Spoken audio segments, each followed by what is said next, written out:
Ellerigu namaskara. Welcome to video number 12. Today's topic, what about Apthas? Further video based information.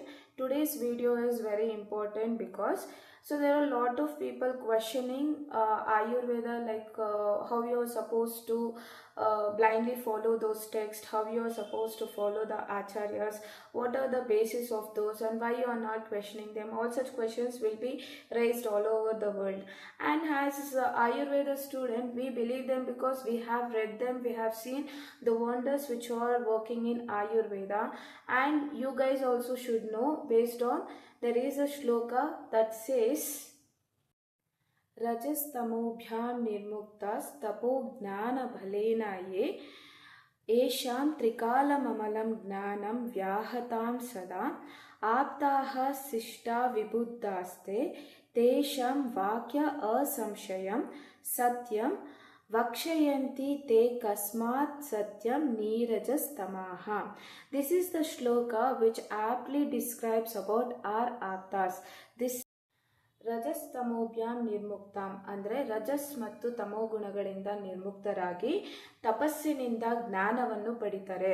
ಅದು ತ್ರಿಕಾಲ ಜ್ಞಾನಗಳನ್ನು ಸೂಚಿಸುತ್ತದೆ. ಅದು ಯಾವುದು ಅಂದರೆ ಭೂತ ವರ್ತಮಾನ್ ಭವಿಷ್ಯತ್ ಜ್ಞಾನಗಳನ್ನು ಪಡೆದಿರುತ್ತಾರೆ. ಅಂತಹವರನ್ನು ನಾವು ಆಪ್ತರು, ಶಿಷ್ಟರು ಮತ್ತು ವಿಬುದ್ಧರು ಅಂತ ಕರಿತೀವಿ. ಅಂತಹವರು ಹೇಳಿದ ವಾಕ್ಯಗಳು ಅಸಂಶಯ ಮತ್ತು ಸತ್ಯವಾಗಿರುತ್ತದೆ ಅನ್ನೋದೇ ಈ ಶ್ಲೋಕದ ಮೀನಿಂಗ್.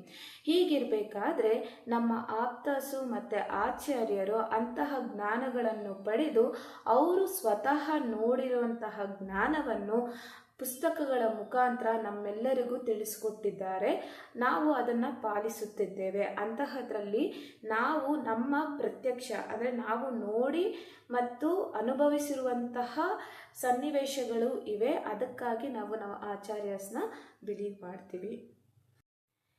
ಆಯುರ್ವೇದ ಬಗ್ಗೆ ತಿಳ್ಕೊಬೇಕಂದ್ರೆ ಇದರ್ ನೀವು ಆಯುರ್ವೇದ ಆದರೂ ಓದಿರಬೇಕು, ಅಥವಾ ನಿಮ್ಗೆ ಆ ಸ್ಪಿರಿಚುವಲ್ ಎನರ್ಜಿ ಆದರೂ ನಿಮ್ಮ ಉಚ್ಚ ಸ್ಥಾಯಿಯಲ್ಲಾದರೂ ಇರಬೇಕು.